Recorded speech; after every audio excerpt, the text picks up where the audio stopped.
Here's what's coming up in episode 217, Scott Milligan. But I've been approached by some people to talk about the spirit board known as the Ouija board. I'm going to share my view with you, and please understand this is my view. Do you think it's going to hurt you? And I said, yes. And he picked up the board and hit me across the face with it. He said, that's the only thing that's going to hurt you. Now put your finger on the glass.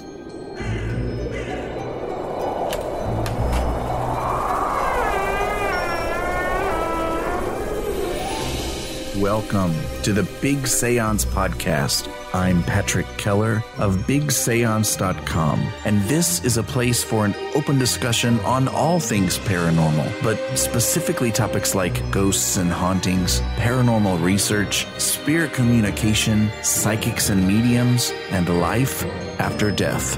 So basically, anything that pops up in my paranormal world. The candles are already lit, so you might as well come on in and join the Seance. Hey there, Paranerds. Let me tell you a little about Scott Milligan, in case you don't know. Scott Milligan is the world's foremost tutor of physical mediumship, trance, and altered states. With 25 years of sitting in the darkness of the seance room, Scott's physical phenomena and direct voices of his spirit team and deceased loved ones are extremely powerful to witness. He and former guest of the show, Sandra Champlain of We Don't Die Radio, have done lots of collaborating in recent years. And so between all that content and Scott's Facebook page, there is so much to watch, listen to, and learn if you want it. This episode is a bit different, and I'll tell you how. In a way, I've cheated a bit, but I've reached out to Scott Milligan and gotten full permission. Recently, Scott went live on Facebook, and he later shared the video in the Big Seance Parlor, where he's known to lurk occasionally. And his video was about melting your fear of the Ouija board. And in addition, he talks about spirit trumpets and has some really beautiful stories of physical phenomena that have happened in seance sessions. The video was fantastic. I loved what he had to say and how he said it. And I thought, this is an episode of this show. And so I got permission to share the message with you here. And here it is. Enjoy.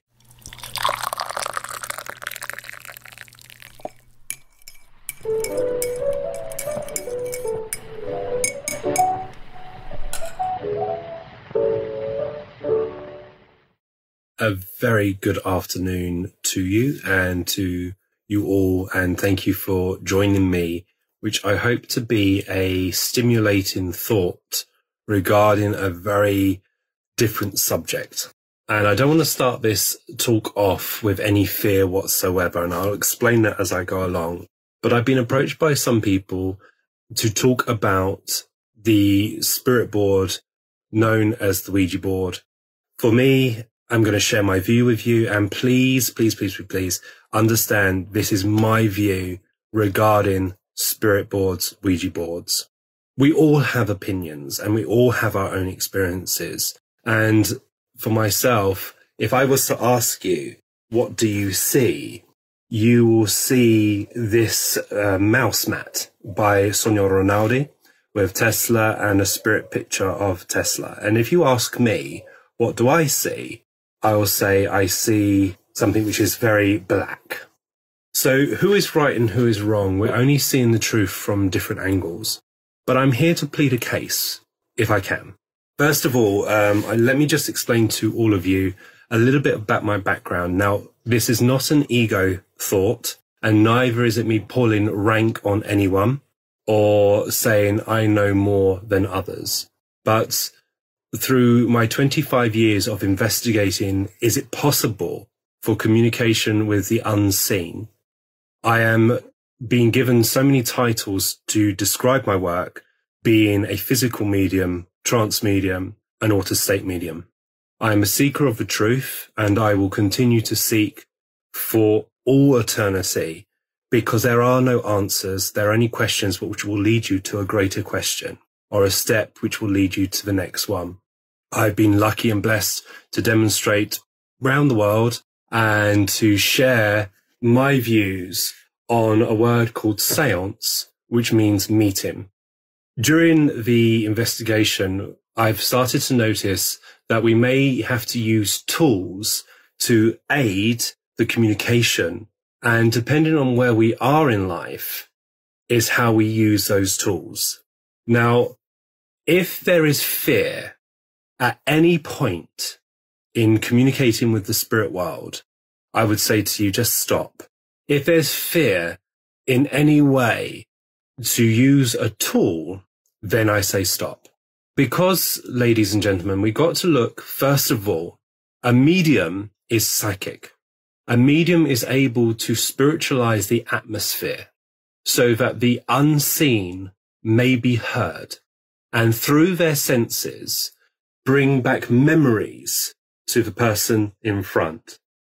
Whilst the medium's mind is being used, the energy around them can be manipulated to create spiritual phenomena, be it knocking, raps, voices, objects moving which has meaning to the person in front, and the list goes on and on. Everyone who breathes air is psychic, because psychic is soul. We all have a soul, but not all psychics are mediums. So psychics can produce a psychic power which has no connection to the spirit world. With psychic power, it can react to happiness, it can react to excitement, it can react to anger, it can react to fear, and the list goes on with human emotion. So if you are approaching the idea of communication with the spirit world and you have fear, you may create an atmosphere that is going to respond back to you. So fear will breed fear. Happiness will breed happiness. Now, when people pass from this world, they maintain their personality. I'm going to retain everything about me. Hopefully the imperfections of who I am will fade away, and the very best of my nature will ooze out. But when I go to speak to my family members through a medium, I will retain my personality. People who know Earthly Scott know that I love a joke. I am incredibly rude in the sense of swearing to me is like poetry. But when I talk like this, I am respectful because I'm respecting and representing the spirit world and the world in which I love. But everyone who knows me when I'm off duty, I like to break wind. I swear. I do like to drink alcohol when the time is appropriate, and I eat a lot of junk food. So when I'm communicating through a medium, I will bring my personality, which people will recognize straight away.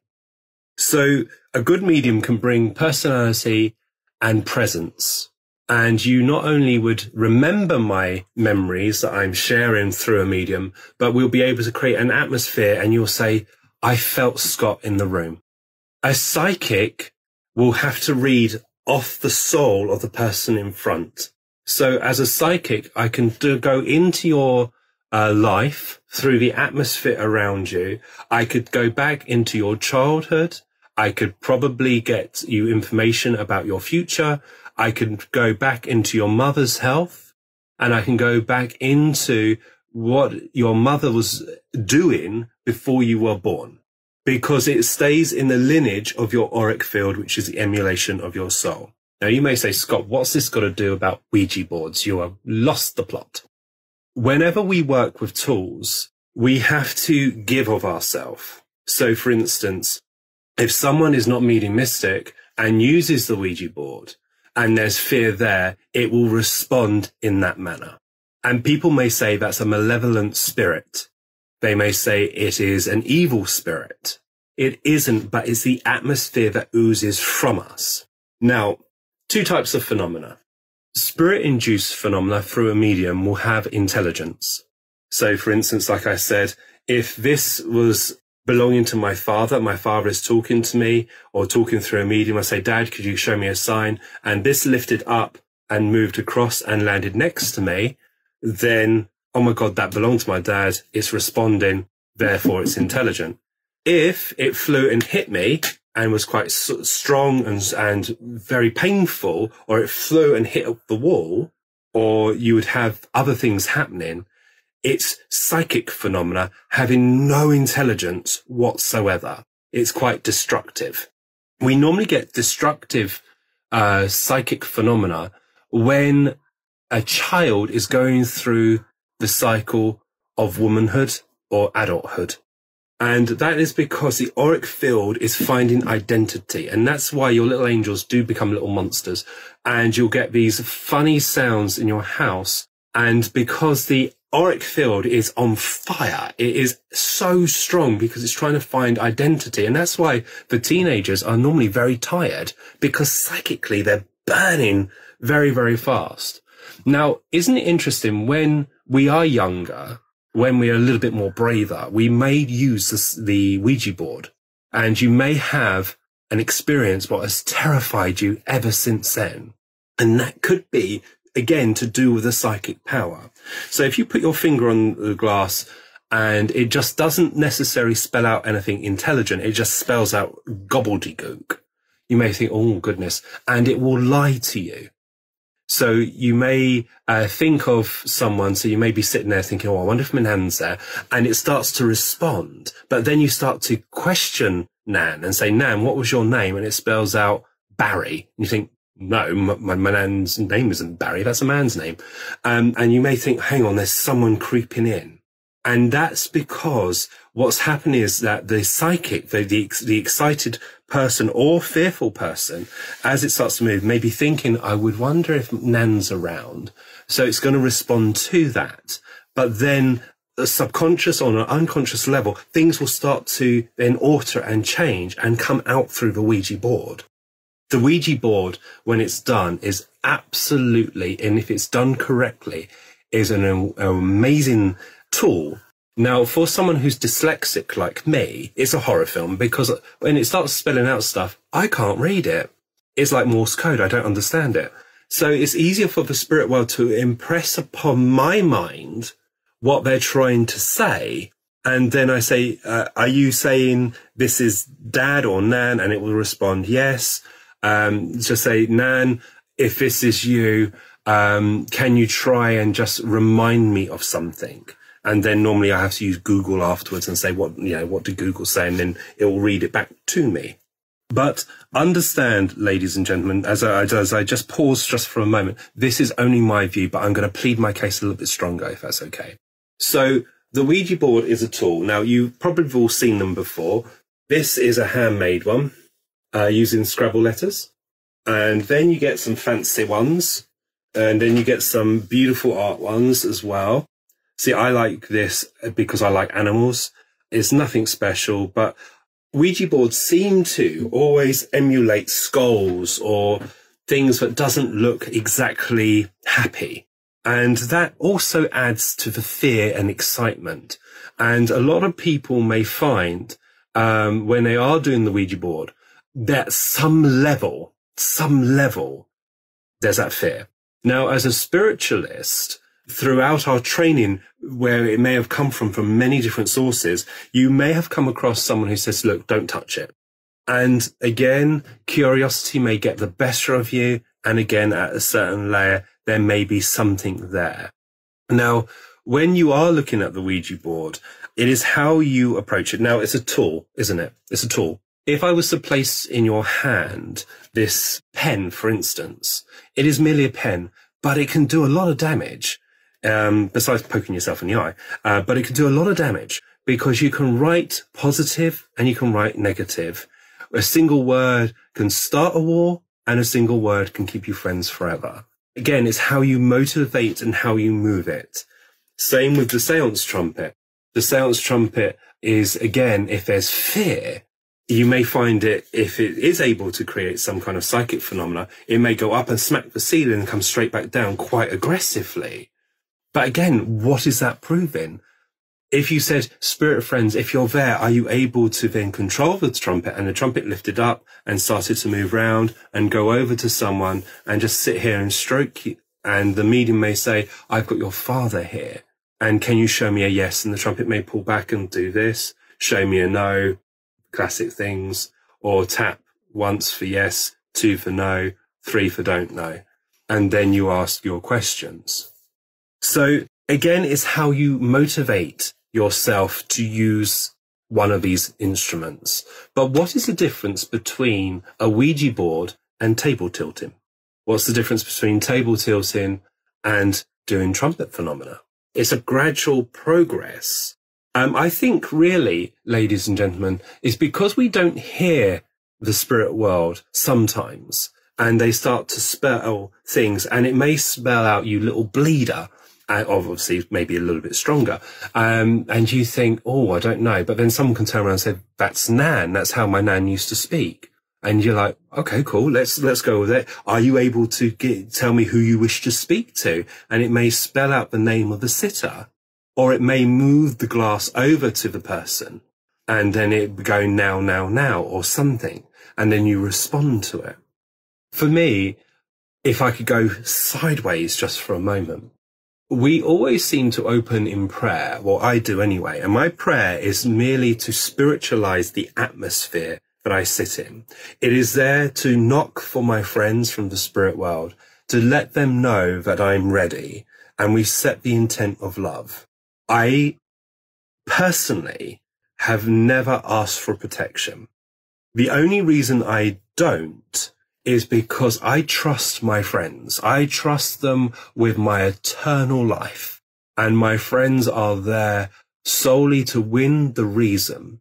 If you feel you need protection, then please add that into your prayer. But again, if you're asking for protection, you're leaving a layer of your sense saying there's something fearful.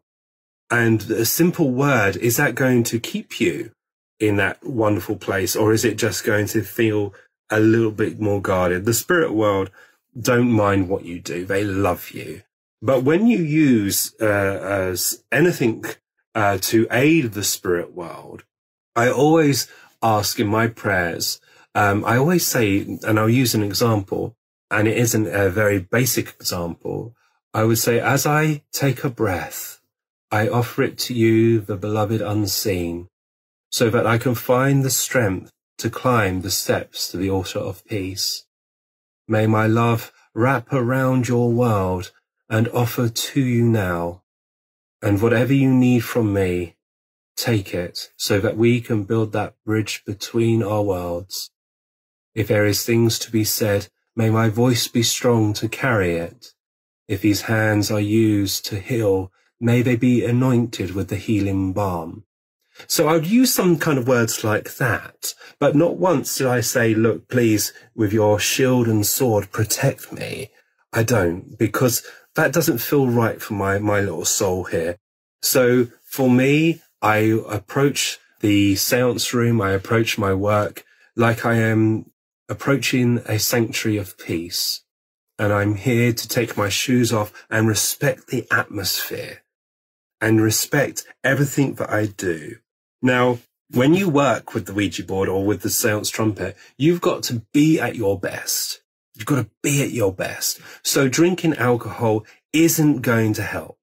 It isn't going to aid your communication because mentally capacity, you're not going to be there. But isn't it quite often when you have a little bit of giggle juice, that's what my spirit friend calls it, giggle juice.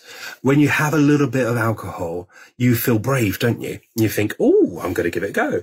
And then something goes wrong and a little bit of reason goes the wrong way. And then the fear sets in, that then creates the psychic power, and then it just snowballs from there. Now, can I be open with you? Is that okay to do so? Do you believe in ghosts? I do.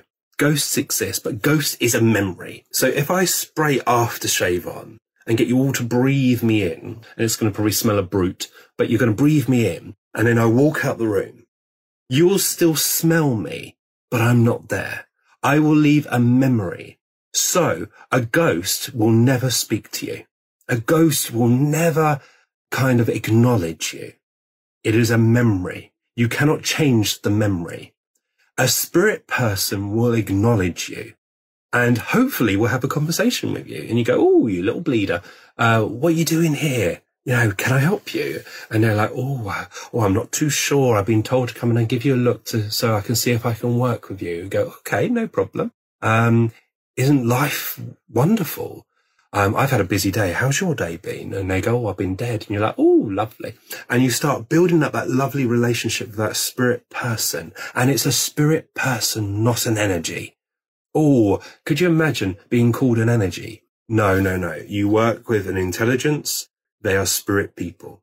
It's the spirit people you hope for are going to work with the Ouija board, not fear and neither memory. But again, if there's any dusting of fear, don't touch it because you're not going to achieve what you need to achieve. But if you feel comfortable then doing the table, then please do so. If you feel comfortable just sitting in a room and just opening your awareness up to the spirit people and say, are you there?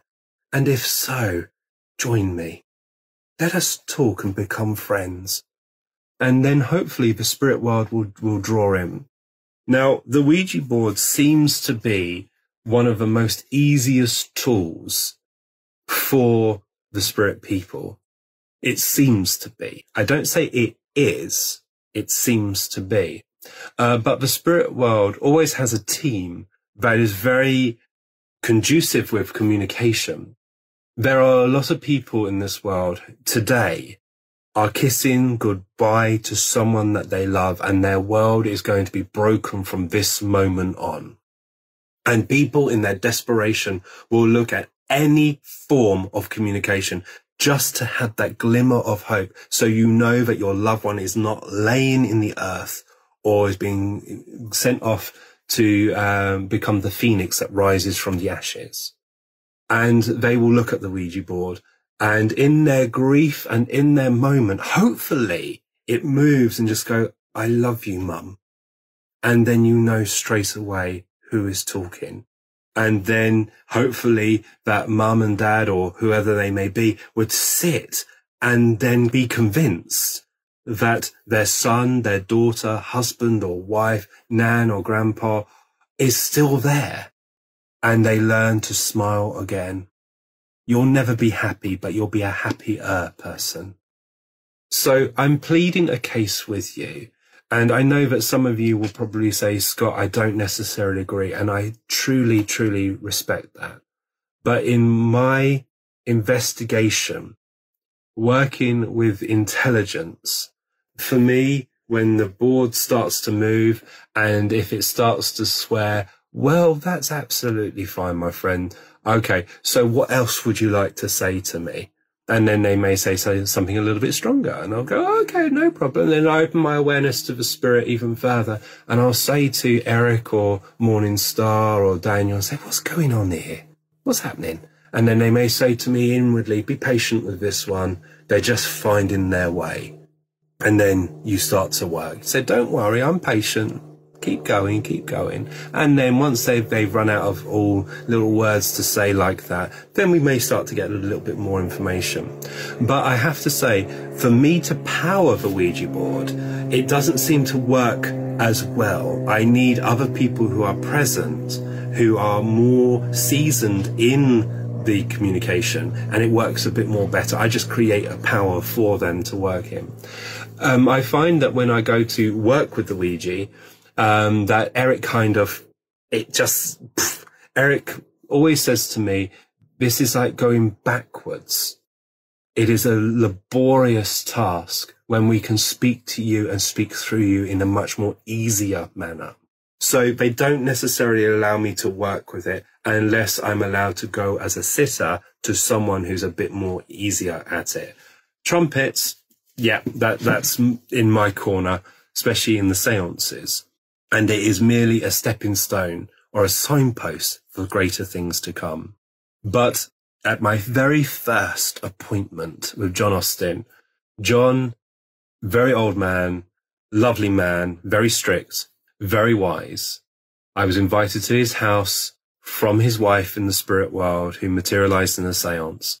And as I got there and Brenda put on the kettle and John was talking to me about my life, he said, let's do the board. And I said, board? And he said, the Ouija board. And I went, no. And do you see my person? No. And he said, do you think it's going to hurt you? And I said, yes. And he picked up the board and hit me across the face with it. And he said, that's the only thing that's going to hurt you. Now put your finger on the glass. And I put my finger on the glass after the anger started to ooze away from me. And with Brenda and with John, it spelt out my name, Milligan, sit. And I said, when? It said, now. So really, I owe a lot to that stepping stone. Now, I've moved from that experience to sometimes, I'm not going to say all the time, but sometimes sitting in a room, voices are created around me, which can be heard. And it doesn't come from this, it comes from the independent direct voice, which is always then fired or fueled by using the seance trumpet. It may lift and form inside, or it may lift to excite the sitters so that the spirit world can then draw more power from them. Isn't that interesting? Can draw more power from them. So they will use something to kind of excite you, and then they draw that energy from you to then maintain the link. And remember what I said, if there's fear, that they're going to kind of draw on that fear, and it's going to amplify it even worse. And that's why, ladies and gentlemen, you can never be dragged along. Have you ever dragged someone along or been dragged along? You can't go to somewhere if you're inwardly not ready. And that's why, for me, the seance will always be open to anyone. But it's got to be your decision to come along. It's not wise having someone dragged kicking and screaming into the seance room, because all they're going to do is kick and scream to get out. Come along, and if there is fear, stay with me for 10 minutes while 3 songs are being played, and then allow the voices to come and allow the fear to melt away like stars in the morning sun. And whenever you sit, my little lovers, try not to gather pace and think it's an ego or think it's fear or anything like that. You are meeting people that have survived death, and you are lucky because you have the knowledge that you're not just dead. You're actually more alive than the living. And you're going to sit there, and through your senses, you're going to make sure that someone who comes into your life who is absolutely broken because they've said goodbye, and this little voice is going to make them smile again and say, I am still alive. I am here to bring all that was back to you. Please, please, please don't think of me as being dead. And that's where you become the healer between the two worlds. You're healing the need of the bereaved, and you're healing the need of that little lover who's saying, can you please help me? And just remind all that I've loved, I'm still there. And if they have to use the board because the person can't afford to go to a good medium or can't go here or there because they're just so devastated, then let it be done. Let it be done. So before we kind of spit in different people's faces and say, oh, that's rubbish or that's rubbish, let's just look. It is a tool. It is merely something which is made of wood or letters or glass and prettiness, as I've shown you already. You put your finger on the glass of the planchette and you open your awareness to the spirit world and say, I'm here and I'm patient. If you can, step close and dust my mind and hold my heart while you focus and try to let me know through the medium of the spirit board, let me hear your voice. And then you may find it start to spin after 15 minutes or so, 20 minutes or an hour. You can't put a time on it. And then it may just indicate to you that the start has happened and how the journey will now change for you forever. How awesome would that be? Now, remember, as I said, this is only my view, my little darlings, but we hear so often about people having different experiences, and then you kind of focus on them and you can see that their experience has left their mark on the aura, because everything we do in life will leave the mark within the atmosphere around us. And as psychic, we can go in, touch it, and then come back out and then just share a thought or two. As I said, if there's fear when it comes to the Ouija board, thank you for listening. And thank you for giving me an opportunity just to share another view with you. I don't want you to have fear. Our friends are so wonderful and so fabulous. There was two ladies that materialized once in Colin's seance, and they were Welsh. And they went, I'm going to do a Welsh accent, which is probably going to go wrong. So we're sitting in the room singing, and all of a sudden you've heard these footsteps. And there was more than just a pair of feet. There was more. So there's two people wandering around. They go, oh, they're posh in here. They got carpet. And that's me insulting every Welsh person, but that's my version of it. Oh, they're posh in here. They got carpet. And then he said, hello, friend. Can you hear us? Oh, they're having one of their spooky meetings. One of the voices went, what do I do? The other one said, ignore them. So we're like, hey, friend, we can hear you. You know, well done. Well done. We are here. And they went over to the mantelpiece, and you started hearing them fiddle with the objects on the mantelpiece. And he said, oh, put it in your bag, she said. The other voice turned around and said, I didn't bring it with me. Where did you leave it? She said. Oh, over there. And then you heard them scurry off. And that was it. And I thought it was funny because they said the spooky meeting. And that was even from the spirit world. We weren't able to change their views. But there was no fear from us. There was always a welcome door. And said, look, all is welcome. Nell used to call us all filthy sinners. Filthy sinners we were. But that was her personality. We used to have a man who didn't like people who wanted to love who they wanted to love. And they wouldn't talk to people like myself or Colin.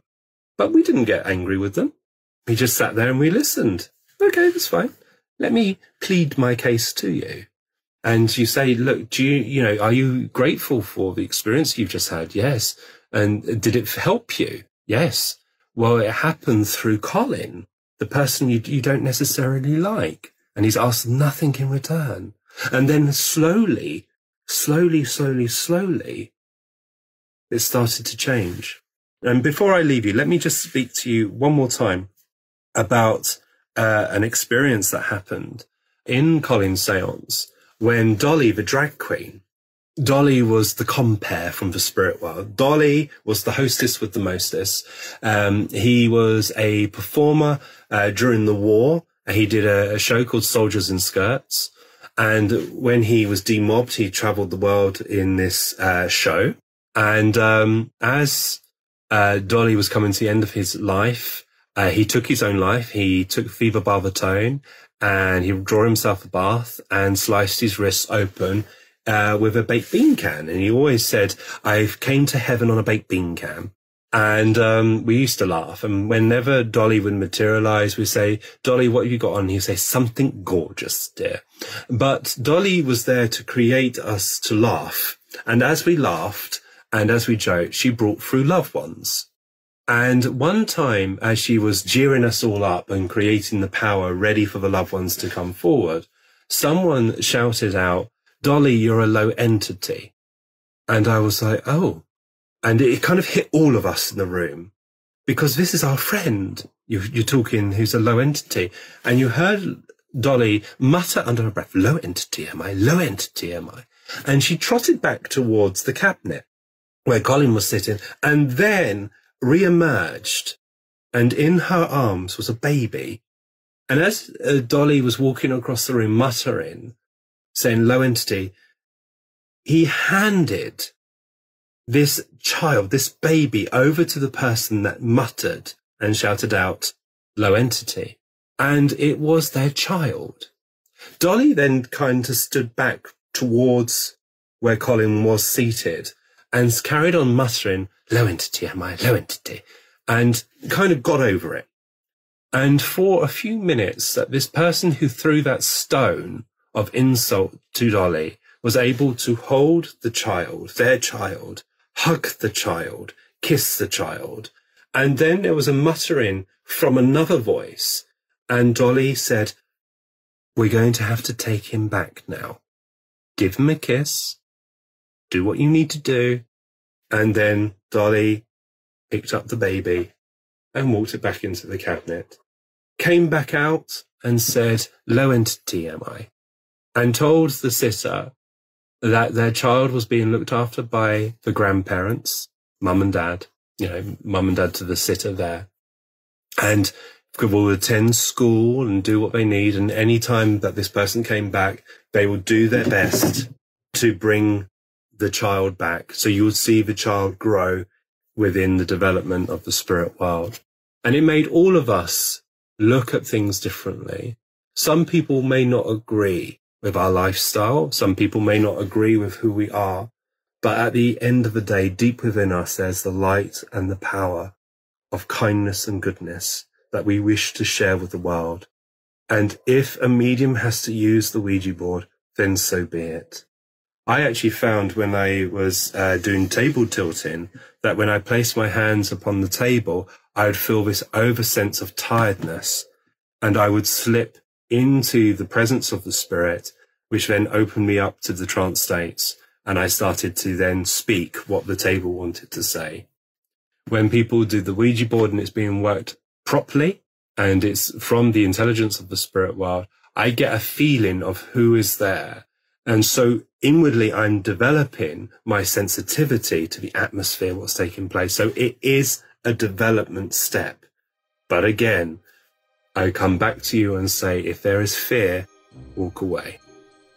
Some people are comfortable sitting in a demonstration of a seance. Some people are more comfortable sitting in a one-to-one environment or a public gallery, a public demonstration. Not everyone's going to be comfortable, and that's why we have 4 fingers and a thumb. Each finger is different size and has a different use, but work together, and we can do good things. If they don't work together, then it may slow what we need to do. So I hope I've pleaded my case when it comes to the Ouija board and seance trumpets. They are merely a tool. It is how we work with it, how we use it, and how we share that love of eternity. So thank you for letting me bore the socks off you. And thank you so much for being part of this page. And I hope in whatever way I've pleaded my case to not allow fear to creep in when it is time to communicate with our spirit friends, their friends. And with your friends, there's your loved ones. And your loved ones will never want to see you cry. They will always want to see you happy. They survived death. They survived probably the biggest challenge we all are facing. That uncertainty of how we leave this world. I don't fear death. I fear the process of death. I wouldn't mind being electrocuted in my shower while I was doing, making toast. Wouldn't that be wonderful? Wouldn't that be a wonderful piece of evidence for coming through a medium? I got a man here who's tattooed to the hills, butch, strong, muscles everywhere, who died in the shower with a toaster. Wouldn't that be wonderful evidence to whoever goes to accept it? But I don't think that's in my destiny. So, my little lovers, take care, all the best. Thank you again. And remember, it's okay to not agree, but I thank you for letting me share my breath and share my thoughts with you. Take care, all the best, have fun, speak to you soon. Bye-bye.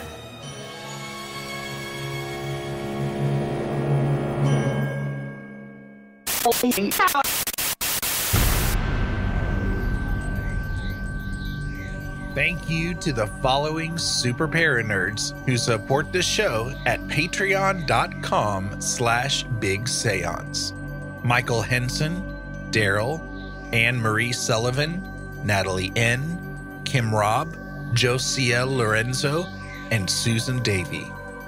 My supporters at the Parlor guest level, who can be found at bigseance.com/parlorguests, are Allie of Hocus Pocus Collector, Miranda from SpookyLittleHalloween.com, Chelsea from Cheers with Chelsea, Linda from ShimmeringMoons.com, Ann Rekovich from OzParatech.com, Janae Michaels from Greyhouse Tarot and Farm Artifacts, Mitchell Coombs from MitchellCoombs.com, Dina DeCastro of Dina DeCastro Astrology, Amy Park Gedicke of AmyParkG.com, Lana and John of Carbon Lilies, Amy, Danielle Hembury, Alicia Ferguson, Morgan O'Hearn, Sarita Cockerham, Christina Rath Selhe, Mindy Kentop, Hope Battaglia, Cass and Bailey, Melissa Armour,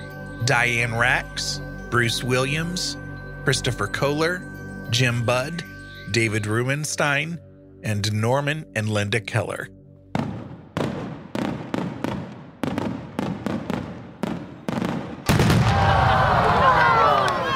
That sound you just heard was the above and beyond. There's not even a category for your level of support fireworks display, because I have 5 awesome listeners who support this show at the $10 level. Peggy Hagan, Glenna Becker, Steve Skinner, Kevin Gilbert, and James Wilfong. So thank you, Peggy, Glenna, Steve, Kevin, and James. And thank you, Paranerds. For show notes, including links to anything we may have mentioned in this episode, visit bigseance.com. And you can continue the discussion and hang out with a great community of Paranerds by joining us in the Big Seance Parlor on Facebook. Want to hear your voice in a future episode? Go to bigseance.com/feedback to learn how. Thank you so much for listening. Unfortunately, it's time to blow the candles out, but we'll see you and light them again next time.